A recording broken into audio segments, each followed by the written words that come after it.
Tureia est un atoll polynésien du Pacifique Sud. Les atolls sont des îles coralliennes qui se sont développées sur d'anciens volcans immergés par la tectonique des plaques. Tureia fait partie de l'archipel des Tuamotu, le plus grand groupe d'anneaux coralliens au monde. L'archipel compte 78 atolls de différentes tailles. 45 d'entre eux sont habités.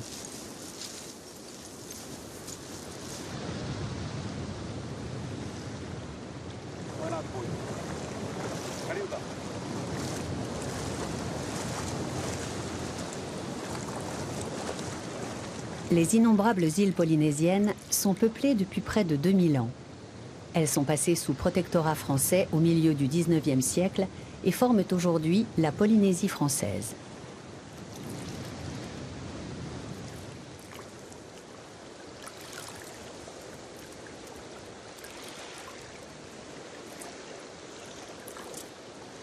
Il n'y a pas meilleur endroit de vivre à Tureia. Pour rien au monde, je laisserai Tureia.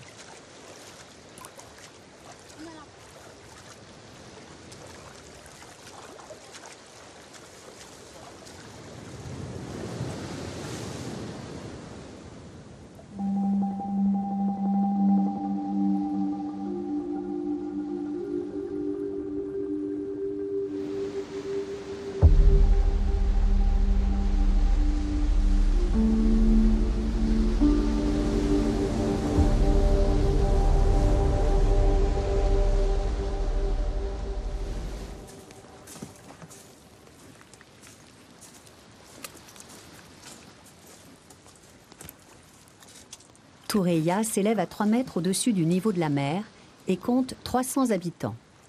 La famille Brander y est implantée depuis de nombreuses générations. Le poisson reste l'aliment de base des habitants. Te Ariki est né ici. Il a fait ses études secondaires à Tahiti, où il a rencontré Kua, sa compagne. Aujourd'hui, à 23 ans, il est revenu s'installer à Tureia avec Kua et leur fils Moaki. Kua est originaire des îles Marquises.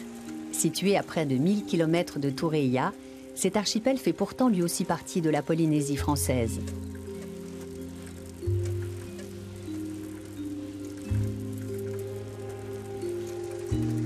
Isolé au cœur de l'océan Pacifique, Tureia est à 3 heures de vol de Tahiti et à 9 heures de Los Angeles.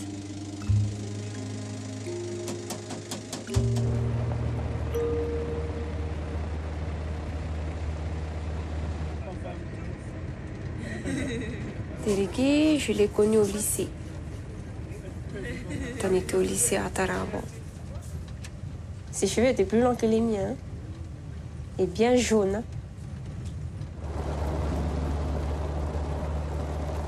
Les cheveux tout jaunes et c'était le plus beau garçon de l'internat.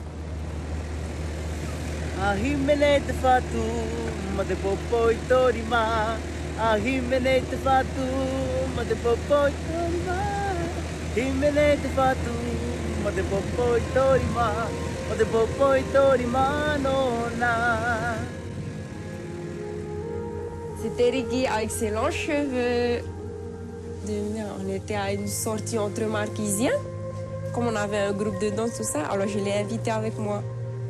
Joli, hein?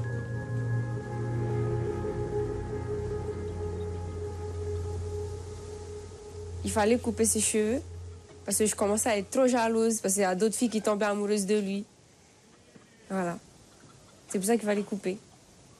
Et depuis, on a coupé. Après, ça a donné une autre photo. Voilà.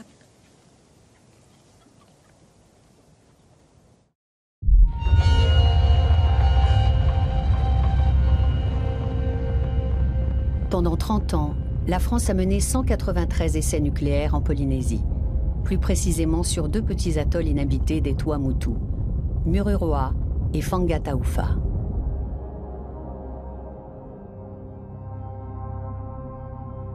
De 1966 à 1996, et contre la volonté de la plupart des dirigeants polynésiens, la France a monopolisé les 2 îles pour mener ses expérimentations. L'armement nucléaire français devait, grâce à sa force de dissuasion, assurer au pays une politique d'indépendance nationale et lui donner une place aux premières loges du Concert des Nations.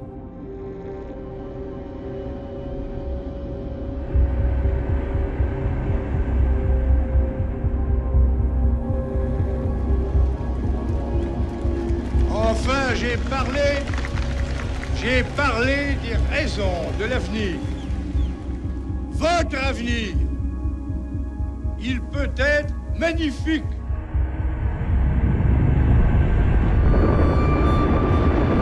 Entre 1966 et 1974, l'armée française procédera à plus d'une quarantaine d'essais aériens. Les premiers tirs sont effectués sur des barges ancrées dans le lagon de l'atoll. Mais cette méthode entraîne des contaminations radioactives tellement importantes que l'on décide de passer à des essais sous ballons flottants à quelques centaines de mètres au-dessus de la mer.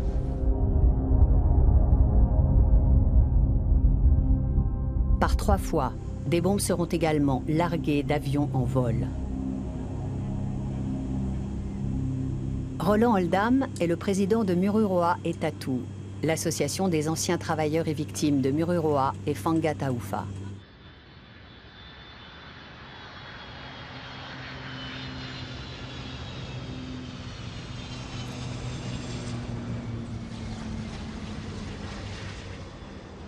Il est à Toureia pour enquêter sur l'état de santé des habitants de l'île.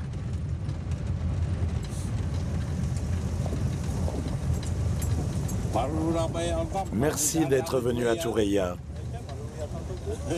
Un grand merci de la part de nous tous.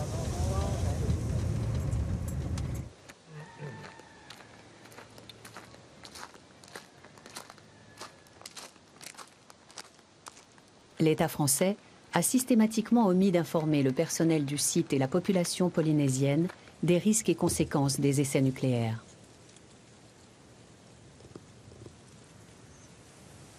Oui, décédé. Décédé, hein, aussi. Moi, décédé aussi. Après, Farigi, c'est Mauri. Décédé aussi. Décédé aussi, hein. Après, Maura Polvina, thyroïde aussi, décédé en 2002. Ouais, décédé. Ça, c'est bon. Hein. Il y en a plus que ça? Les thyroïdes? Ouais. Maintenant? Ouais. Ah oui. Ah oui. Ils vont là, Moro. C'est bien maintenant qu'il a eu ça. Ah, ce sont des inflammations. En soi-disant, ce sont des inflammations. Comment ça se fait? Des inflammations et puis après, thyroïde.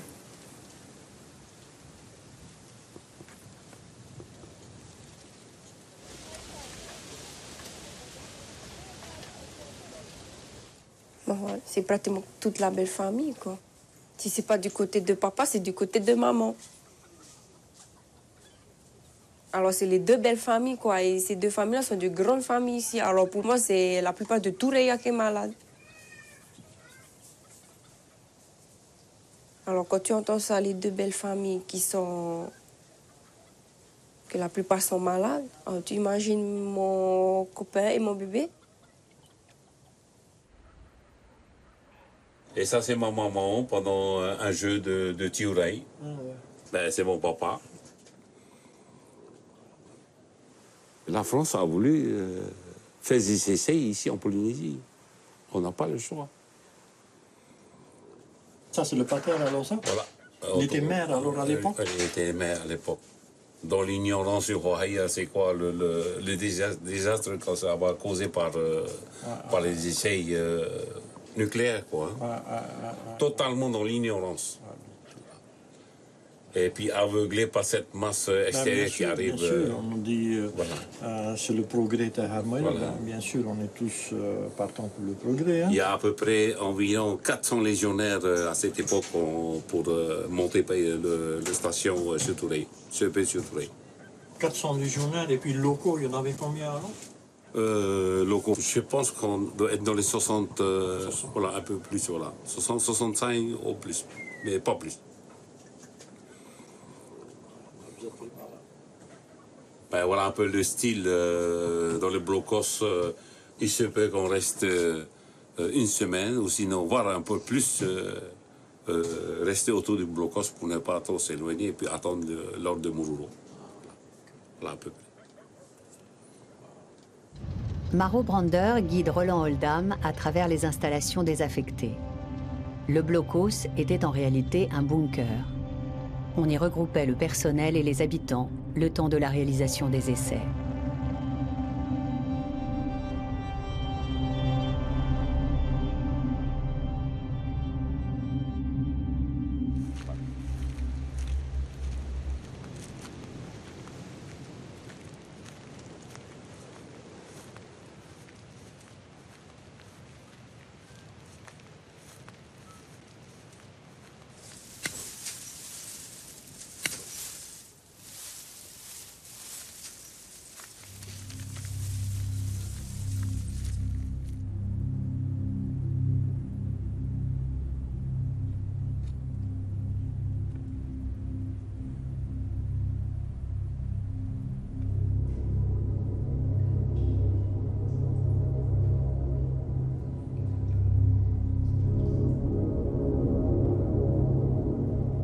À 4 h du matin, le mois de juillet, c'est complètement la nuit. C'est la nuit, il fait nuit, à 4 h du matin. Et quand on fait exploser une bombe à je ne sais pas de quel niveau, mais ça dépasse notre imagination. C'est que vraiment comme si tu te retrouves à midi pile la journée.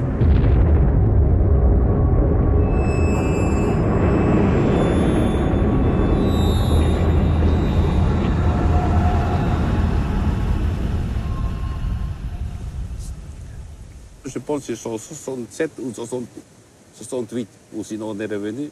Et la fumée, il est parti comme ça, vers le nord, par-dessus Toureia. Il est parti de Toureia.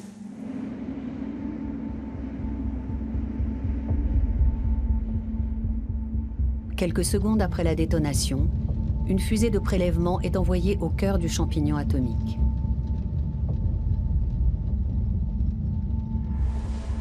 Ensuite, la fusée est repêchée en mer. L'hélicoptère utilisé pour l'opération sera décontaminé sur l'aérodrome de Toureia. Les eaux usées seront déversées telles quelles, sans décontamination, dans le lagon de l'atoll. En revanche, les plus strictes consignes de sécurité seront respectées pour l'analyse du contenu de la fusée en laboratoire. C'est une grande piste quand même. Hein? Ah oui, il y a 2 hélicos peuvent atterrir ici, hein, les gros porteurs super frelons là.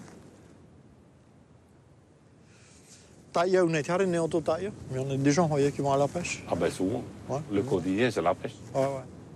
Si c'est pas le poisson, c'est le pahua, ou sinon c'est le fer, ou sinon c'est le mao. Les langoustes, c'est obligé. Le quotidien. Ça. Heureusement, c'est pas encore, enfin, c'est pas contaminé. Ah oui, parce que sinon, c'est grave. Oui, c'est bien.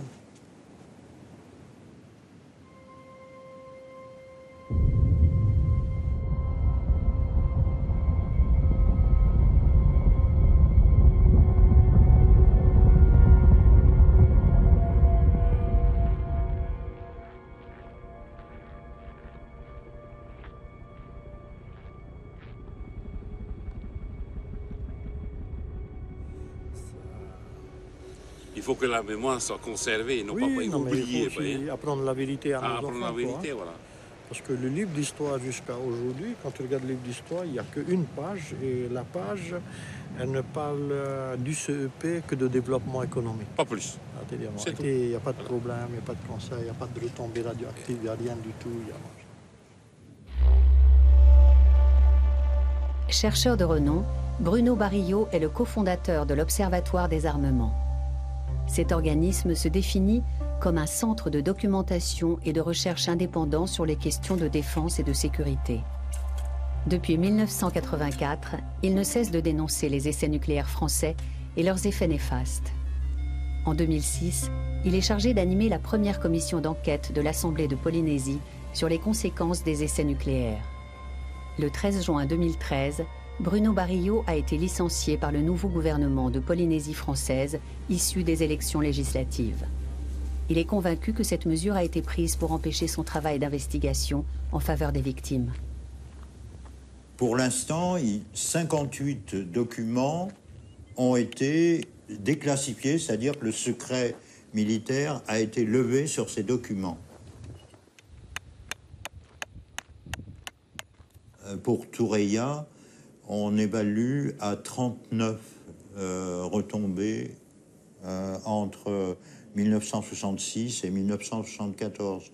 Mais ça ne veut pas dire grand-chose parce que 39 retombées, une retombée peut durer plusieurs jours. C'est-à-dire que le nuage radioactif reste sur l'atoll de Thureia et continue à contaminer l'air, l'eau des lagons, la végétation et bien sûr les habitants. Et oui, il est vrai que la Polynésie a bien voulu être le siège de cette grande organisation destinée à donner à la puissance française le caractère de la dissuasion qui doit à tous, dans un monde dangereux, nous assurer la paix.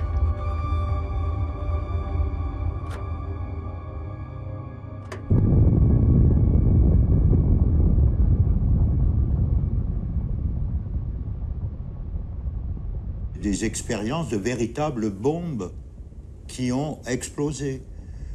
Toutes ces 193 bombes ont pratiquement une puissance beaucoup plus importante que les bombes d'Hiroshima et de Nagasaki. La CRIRAD, la Commission de recherche et d'information indépendante sur la radioactivité, conduit des études dans le domaine de la sécurité nucléaire. Roland Desbordes est physicien et président de la CRIRAD à Paris.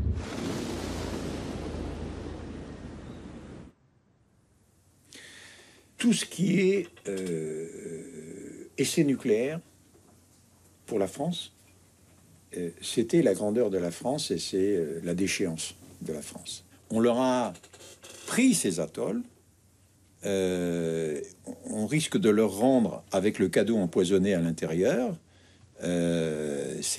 Moralement, c'est inacceptable, ça. Pour moi, citoyen français, c'est inacceptable. Il y a eu deux types d'essais. Il y a eu des essais aériens, des essais souterrains. Ce qu'on appelle des tirs dans l'air. Dans ce cas-là, la radioactivité part très haut dans l'atmosphère, 10 000 mètres, 15 000 mètres d'altitude, et elle met plusieurs semaines, voire plusieurs mois, pour retomber tout autour de la Terre.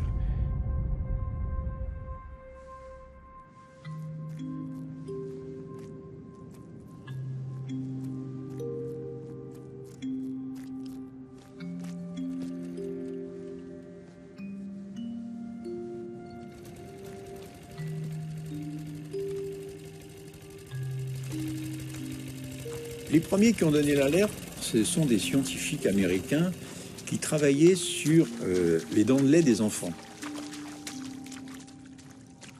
Et surprise, ils tombent sur du strontium 90. Ça, eux, ils voulaient faire exploser des bombes pour faire des expériences. Mais des expériences pas dans un labo, des expériences en vraie grandeur. C'est grave, c'est très grave ce qui est en train de se passer là. On empoisonne toute la planète. On en trouve partout, partout, partout. Il n'y a pas 1 mètre carré de la planète qui soit indemne de radioactivité. Et c'est là que la première mobilisation qui a amené à l'interdiction des essais aériens. Les premiers essais souterrains qui ont été faits en Algérie, ils ont choisi de faire ça dans une montagne de granit. Mais un granit, ils ont fait un trou à l'intérieur et ils ont fait exploser la première bombe dite confinée, c'est-à-dire où la radioactivité est censée rester dedans. 3, 2, 1, 0.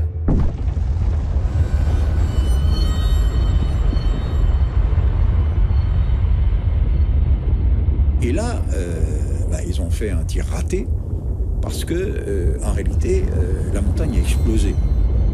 Mais la radioactivité est sortie. Mais au moins, si vous voulez, il y avait quand même une idée, il faut confiner la radioactivité.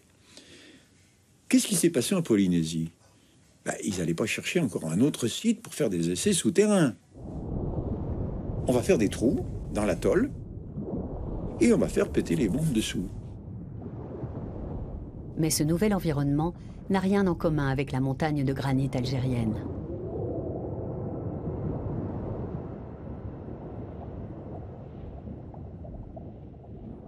Milieu fragile et milieu entouré d'eau. L'eau, c'est le pire ennemi pour la radioactivité. Pourquoi? Parce que c'est le moyen de disperser la radioactivité. Donc, on a pris la décision de faire ces essais souterrains dans ces atolls, alors que c'est le pire endroit pour faire des essais souterrains.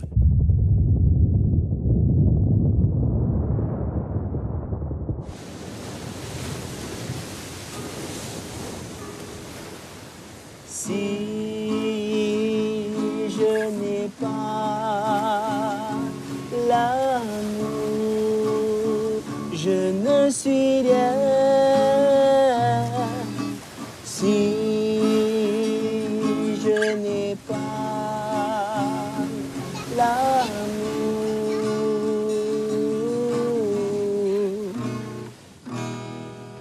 je ne suis rien.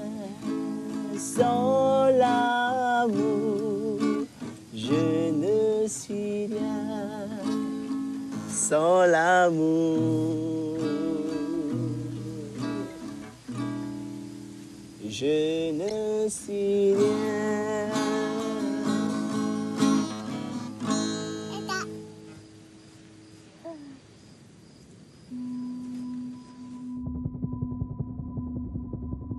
Sous la pression de l'opinion publique, l'armée française met fin aux essais aériens en 1974 et passe dès l'année suivante aux essais souterrains. Jusqu'en 1996, 154 explosions vont secouer les socles des 2 atolls. Le discours officiel, c'est on fait un trou, il y a le puits lui-même où on va descendre la charge nucléaire, et là, on va faire exploser la bombe.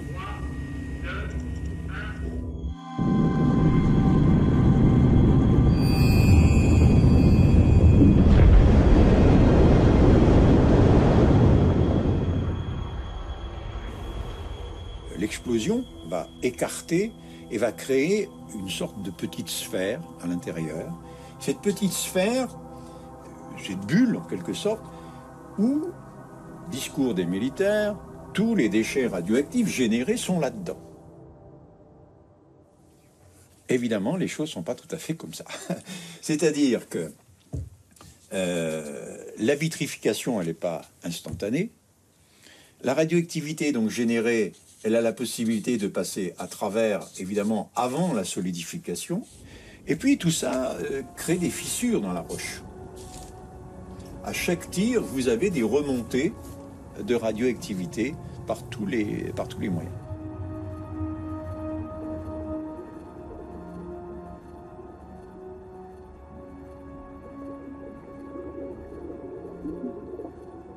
Selon les estimations de Bruno Barillot, les sédiments de Mururoa et Fangataoufa contiennent entre 2 et 3 tonnes de plutonium. Le plutonium a une demi-vie de 24 110 ans.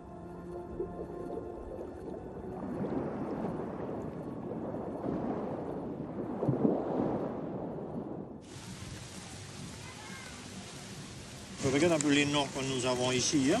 Oui. Tepawa. Cancer du poumon. Décédé. Hein? Décédé, c'est foutu. Wow. Terminé. Et puis, Tekonia.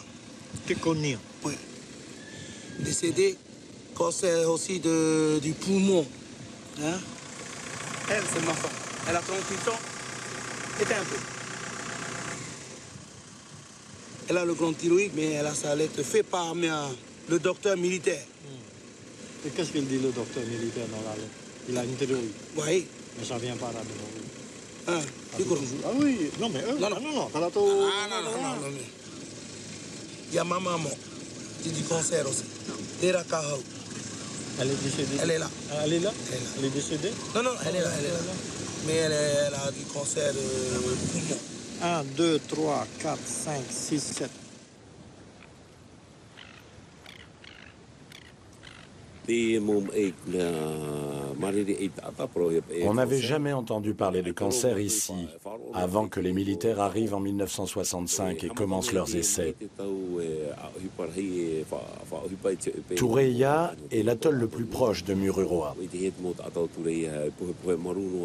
Après quelques années, on a vu apparaître les premières tumeurs.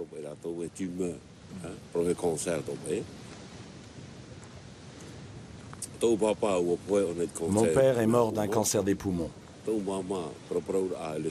Ma mère a une leucémie. Ma sœur aînée est atteinte d'un cancer du sein et elle a déjà perdu les 2 seins.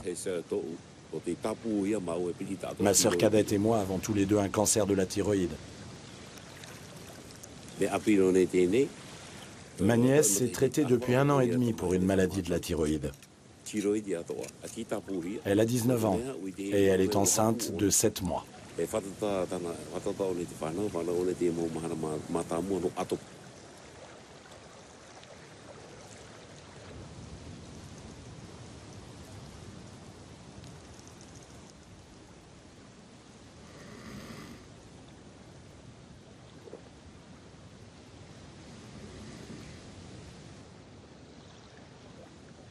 C'est sûr qu'il y a quelque chose. Le problème de la radioactivité, c'est que quand les niveaux sont très bas, elle est très difficile à évaluer, à mesurer. Et dans un premier temps, la nature, elle est géniale, elle disperse, elle dilue, elle fait disparaître. Le miracle. Mais c'est pas vrai. Dans un deuxième temps, la nature joue un rôle dans l'autre sens. C'est de reconcentration. Et dans les espèces vivantes, c'est-à-dire à travers les algues, le microplancton, qui va en filtrer l'eau, retenir une puissance.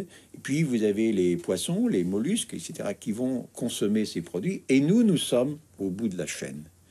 Et quand vous constatez au bout de la chaîne qu'il y a une pollution, ben, généralement c'est trop tard.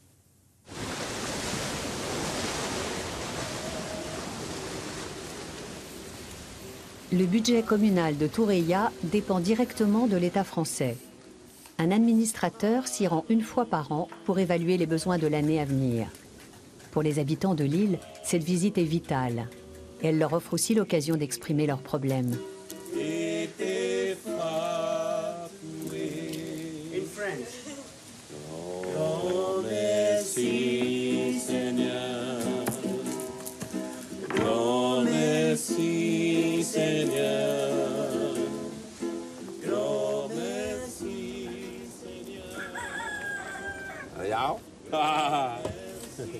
Et quand le mal est bien fait, et les gens voient que tu as fait ton travail par amour pour eux.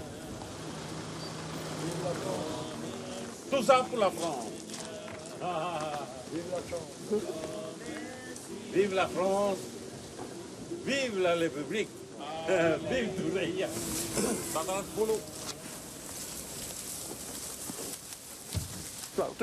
Pose le poisson ici. Allez, on se dépêche. Voilà. Tout ça pour la France. Adore. La réception officielle a lieu à la mairie. Faites en sorte que le docteur et ses collaborateurs se sentent à l'aise et préparez la réunion du conseil. Tout est clair? Merci beaucoup.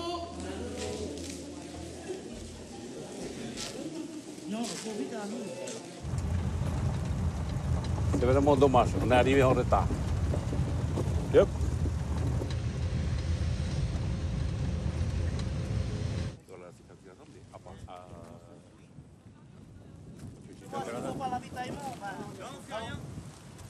Ça va?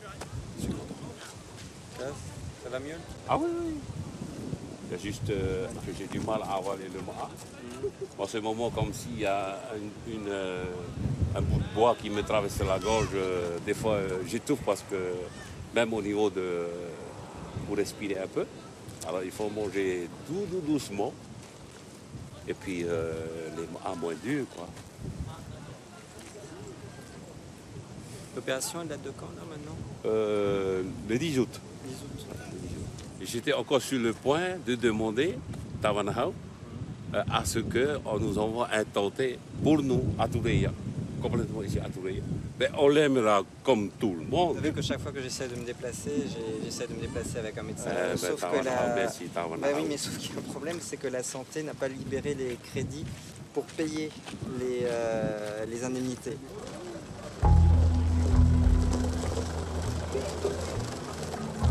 Désolé, hein. Là, c'est là, après là, c'est plus là.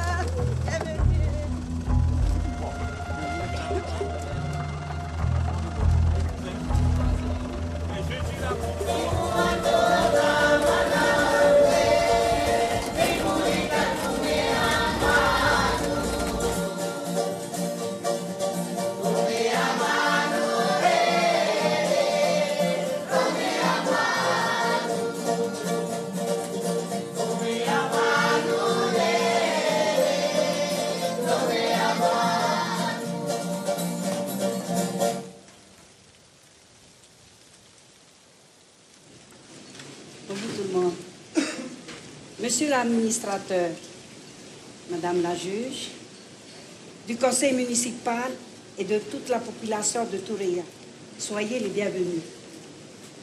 Vive Toureia, vive la Polynésie française et vive la France.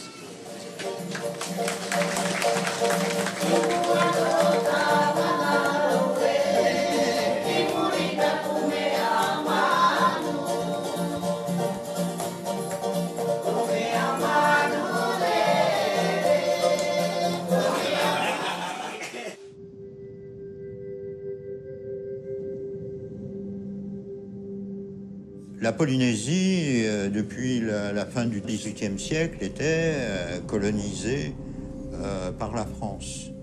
Mais la colonisation, depuis 1966, est devenue une colonisation nucléaire. La France n'aurait pas pu effectuer ses essais nucléaires ici en Polynésie si la Polynésie était indépendante. C'est évident, puisque la France avait commencé en Algérie, l'Algérie est indépendante, la France est obligée d'aller faire ses essais ailleurs. Et comme la France ne pouvait pas faire ses essais sous la Tour Eiffel ou dans le Massif central, elle les a fait dans sa colonie de Polynésie française.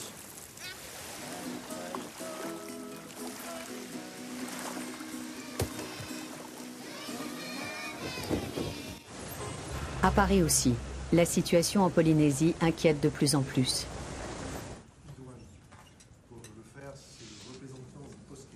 Le CEA nous donne un rapport en janvier 2010 pour nous dire, voilà, c'est vrai, il y a des failles, à Mauroy, ça va s'effondrer.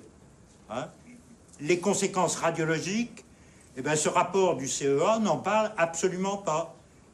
Pourquoi je conteste ça?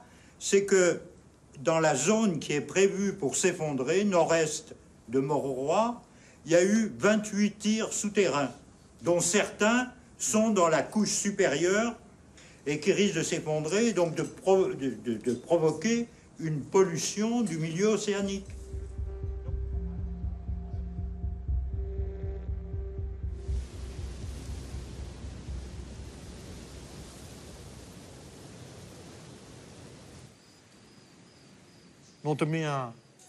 Mururoa risque de s'effondrer à cause de tous ces essais, mais personne ne sait quand.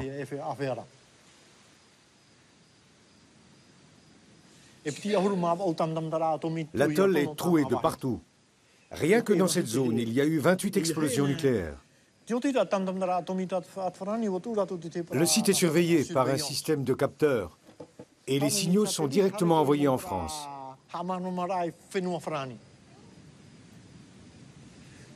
J'ai pas envie de mourir. C'est pas encore mon heure. On est déjà malade et on va encore une fois souffrir. Je suis fatigué de tous ces mensonges qui nous embrouillent. Voilà, la télévision nous apprend que Toureia risque de disparaître. C'est tout à fait possible avec toutes les bombes qu'ils ont fait exploser ici. On a le droit de savoir ce qui se passe.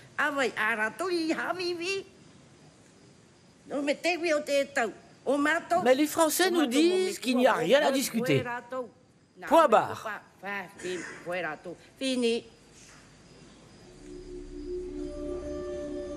Aucun Polynésien ne peut se rendre sur Mururoa et Fangataufa sans autorisation de l'armée française.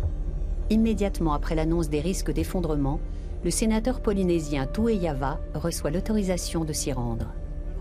Paul Barillot et Roland Oldham l'accompagnent. Les visiteurs sont encadrés par un groupe de militaires de haut rang.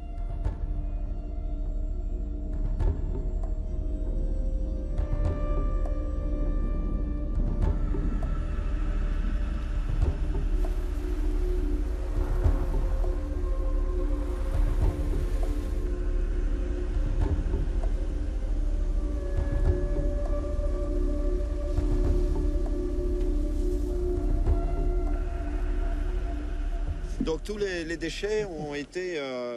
Le docteur Frédéric Poirier, chef du département de suivi des centres d'expérimentation nucléaire, fait office de guide. L'emplacement de PS3, donc c'était un forage qui était dédié pour placer des déchets conditionnés ou conditionnés dans des viroles de béton. Le seul problème, c'est que normalement, quand c'est du plutonium et des différents types de déchets, ça doit pouvoir être récupérable. Or, en fait, ici, ce n'est pas récupérable. Voilà. Bah oui, on a un stockage définitif de plutonium, comme on a un stockage définitif de plutonium dans les cavités, enfin, des points zéro, des points de tir, c'est vrai. On n'a pas trouvé en France de lieu où le stocker. Depuis quand même quelque temps, on a des informations et on a pu prendre des photos de failles qui existent, qui sont très larges. Certaines ont jusqu'à 2 mètres de large sur le platier de l'atoll de Mururoa. Donc ça passe pas inaperçu. On sait qu'il y a eu des choses. D'où viennent ces failles? Ces failles viennent des essais souterrains qui ont ébranlé l'atoll.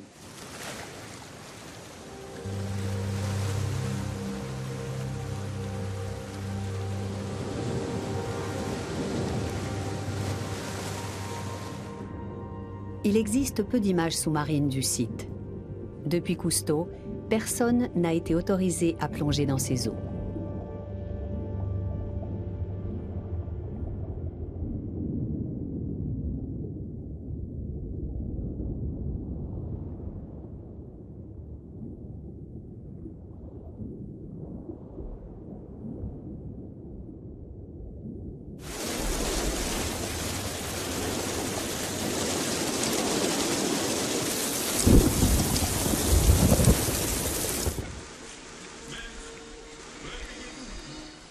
Déjà ici, quand il pleut, moi j'ai vraiment peur.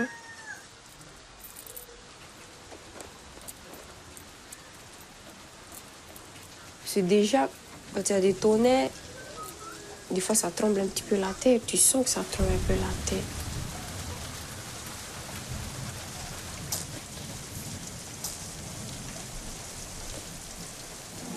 Les 193 essais nucléaires, atmosphériques et souterrains réalisés par la France ont laissé des traces sur l'environnement.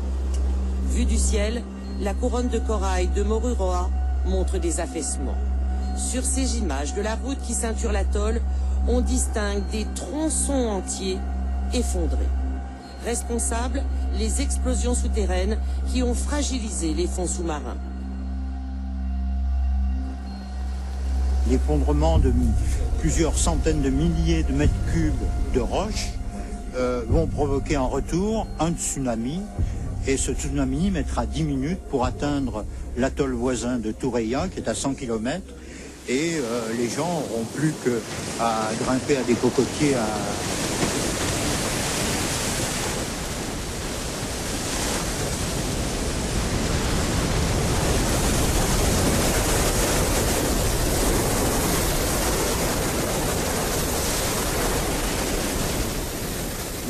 Et là, au gouvernement, nous, c'est de pousser le truc pour que les gens que nos hommes politiques, nos responsables assument aussi les responsabilités. Parce qu'on demande à la France,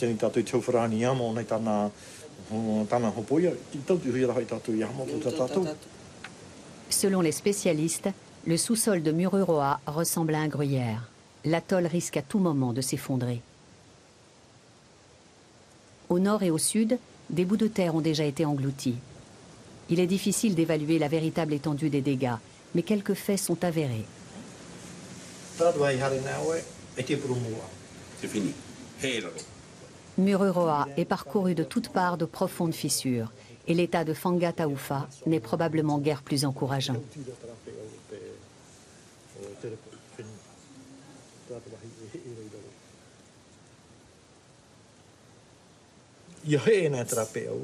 À cause des fissures, il va y avoir un glissement de terrain.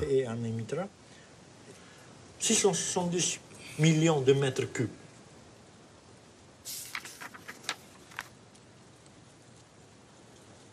Ben c'est ça la lettre que tu as, machin, là. Hein, oui.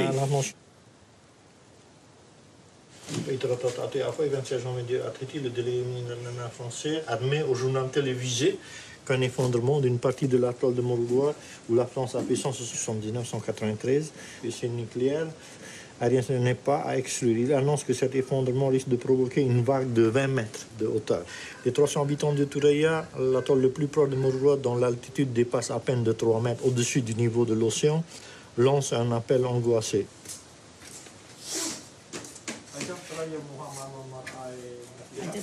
On n'aura jamais le temps de réagir à une vague de 20 mètres de haut.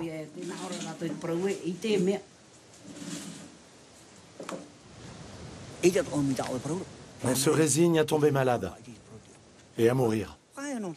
Tout ce qu'on fait, c'est attendre. Est-ce qu'on a le choix? Qu'est-ce qu'on doit faire? Je ne sais même pas jusqu'à quand je vais vivre.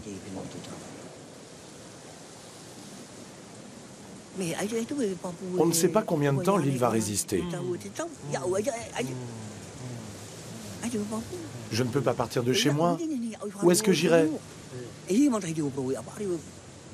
On n'a nulle part où aller.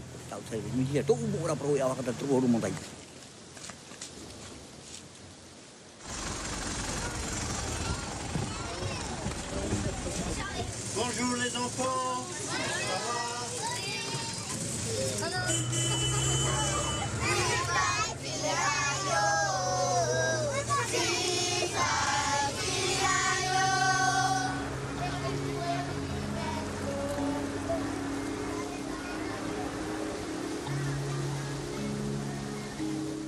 Et les marques, qu'est-ce que tu vois comme marques? Alors, dis-moi, du cassoulet. Voilà. Du sel, des machins, et puis... Mais pas d'alcool, hein? Pas d'alcool. Pas de bière, pas de vin. Le principal souci aussi, bon, c'est vrai que c'est ce raz-de-marée de Mururoa. Oui, bien sûr, ça, on en va discuter. Hein. C'est une épée de Damoclès sur la tête. Hein. Alors, surveillance géomécanique de l'atoll de Mururoa. Il est pour le traduire document. Donc, ça aussi, c'est le CEA. Une tranche d'eau engendrant un train de vagues dont la longueur d'onde est de quelques kilomètres à la vitesse de l'ordre de 600 km/h. Oui, ça veut dire qu'en 5 minutes, il est là, on n'a même pas le temps de... Il y a à peine 100 km d'ici. Oui, oui. 600 km à l'heure. À l'heure, donc en 10 minutes, c'est... Voilà, ça y est, il est là, on est englouti.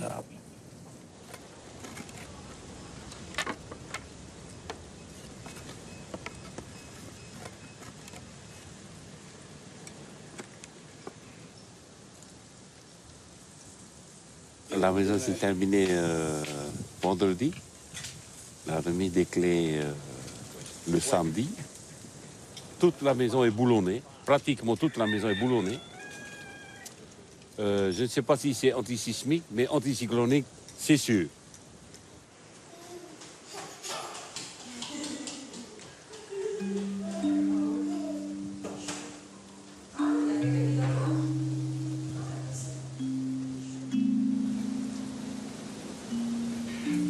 j'aurais pas pensé un jour j'aurais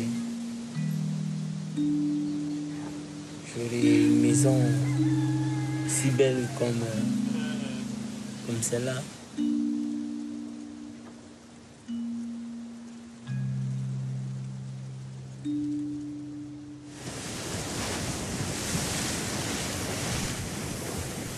Une fois par mois, un cargo vient ravitailler Toureia.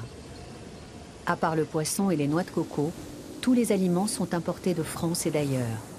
Même l'eau potable est acheminée par bateau, puisqu'il n'y a aucune source d'eau douce sur l'île.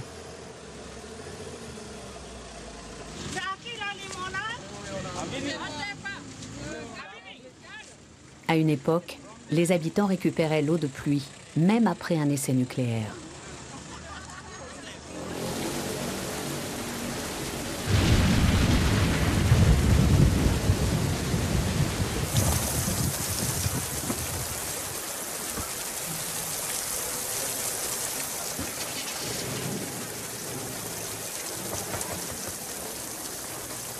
Enfin, les meubles sont arrivés. Te Ariki et Koa vont pouvoir investir leur nouvelle maison.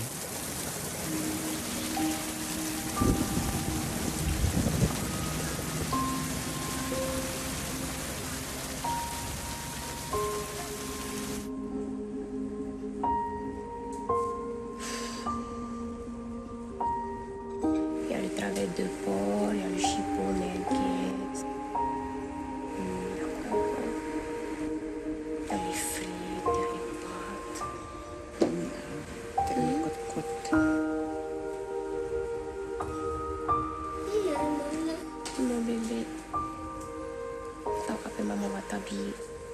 Oh là là.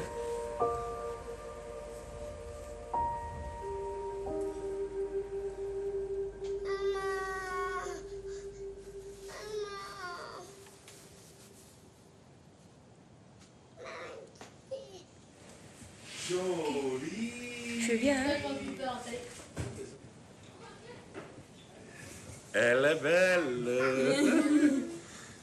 On y va? Allez, on y va.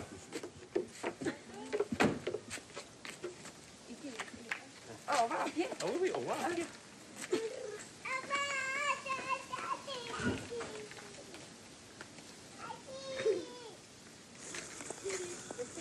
C'est belle, Madame Fanny. Oui, voilà, bien sûr. C'est bon, si ça tombe. Parce que sinon, on va se faire rentrer. Waya, je te donne cette alliance en signe de notre union, de notre amour. Te Ariki, je te donne cette alliance en signe de notre union, de notre amour et de notre fidélité.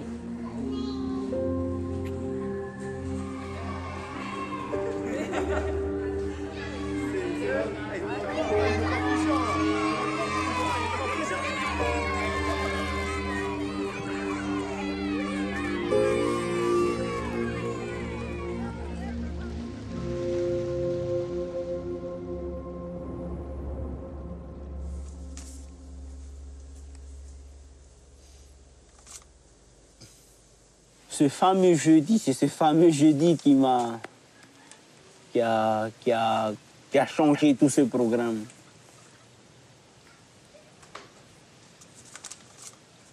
On avait annoncé à la télé,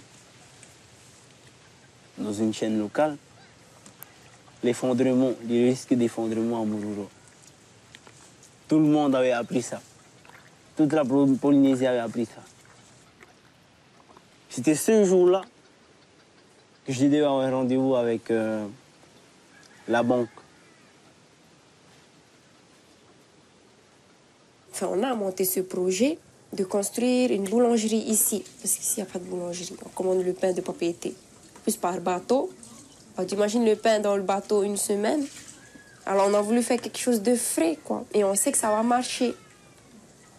On a fait toutes les démarches qu'il fallait, les papiers, tout ça, la patente et compagnie. La chose qui nous manquait, c'est l'argent. Le banquier m'a dit, c'est vraiment pas possible de prester cet argent-là. L'effondrement de Mururo et un risque de tsunami. On a discuté de ça. De son point de vue, c'est impossible. La banque ne peut pas prêter cet argent. En plus, on n'a rien pour se protéger. Il n'y a même pas de petits bateaux là au cas où. Il n'y a rien. Il faut faire quelque chose, quoi. Les essais nucléaires, c'est un crime dans l'avenir. Aujourd'hui encore, on croit que les essais nucléaires, c'est fini. Or, il y en a pour des générations et des générations. Et pas uniquement dans notre environnement polynésien, dans nos îles, mais dans les peuples, les enfants et les enfants de nos enfants.